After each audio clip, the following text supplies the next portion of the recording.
টাঙ্গাইলের মির্জাপুরে পাওনা টাকা না পেয়ে বসত ভিটার উঠানের মাটি কেটে নেওয়ার অভিযোগ উঠেছে যুবদল নেতার বিরুদ্ধে। ভুক্তভোগী আজহারের দাবি, যুবদল নেতা মাসুদ নন জুডিশিয়াল স্ট্যাম্পে সই করে টাকা নেন, পরে সময় মতো টাকা পরিশোধ করতে না পারায় উঠানের গাছ কেটে মাটি সরিয়ে নিয়ে যায় ওই যুবদল নেতা ও তার লোকজন। অভিযোগ অস্বীকার করেছেন মাসুদ।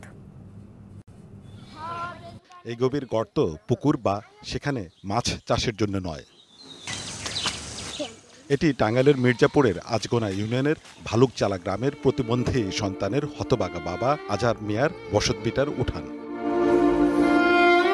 আজহারের অভিযোগ, কয়েক মাস আগে মির্জাপুর উপজেলা যুবদলের সাবেক যুগ্ম আহ্বায়ক মাসুদ শিকদারের কাছ থেকে বাকিতে লাখ টাকার ইট কেনেন তিনি।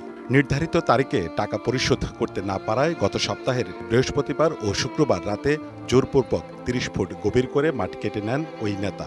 উৎসবে খুশি হবে নগদে বেশি, কারণ ঘন্টায় ঘন্টায় আছে গিফট জেতার সুযোগ। ঢাকা এক জায়গায় ইটা দেই, ইটার রাজান আমার সেই জায়গায় টাকাটা আটকা পড়ার কারণে আমি তারে ওই ইটার টাকাটা সঠিক সময় মতন দিতে পারি নাই দেখে সেই ব্যক্তি আমার কাছ থেকে একটা স্ট্যাম্পে সিগনেচার নিয়ে নেয়। 1 লাখ টাকা আমার কাছে পাইতো, এই টাকার পরিবর্তে মাটি নিয়ে নেয়। বাড়ির উঠানের পুরনো ঘর ও গাছ সরিয়ে মাটি কেটে নিয়ে যায় মাসুদ শিকদারের লোকজন। বাধা দিতে গেলে উল্টো হুমকির মুখে পড়তে হয় বাড়ির সদস্যদের।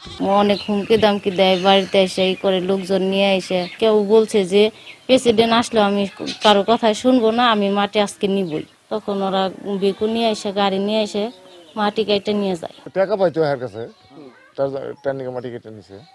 মাসুদ মাটির ব্যবসা করে। তবে সব অভিযোগ অস্বীকার করেছেন যুবদল নেতা মাসুদ।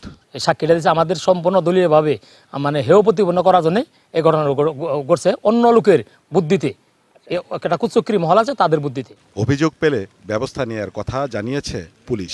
সেটা আমার জানা মতো অভিযোগ পাইনি, আমরা অভিযোগ পেলে আমরা আইনগত ব্যবস্থা নেব। এমন ঘটনায় বাকরুদ্ধ এলাকাবাসী।